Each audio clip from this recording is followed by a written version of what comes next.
Hey everybody, this is a quick video in case you have a Bosch brand dishwasher and you're getting an E10 error and you're wondering what is this error and what can I do to get rid of it. So first of all, the E10 error is the zeolite chamber heater is throwing up a fault. So that could be anywhere from the chamber heater all the way to the control board, something going on along there, or just an electronic anomaly causing this fault. So to get rid of this fault, step one in the process is you're going to need to do a hard reset on your dishwasher.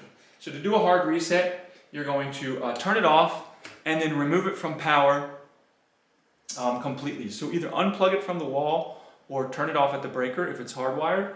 And then you're going to leave it disconnected from power for at least 30 seconds. Once you've done that, then you can restore power to it, turn it on, and that will clear the fault out. Now, if the fault comes back, at that point, it's going to need to be serviced. So you're going to have to either call Bosch customer support or call a technician to come look at it. But hopefully, just doing that hard reset will be enough to get things working again. So anyways, hope this video helped you. Thanks a lot for watching. Have a great day.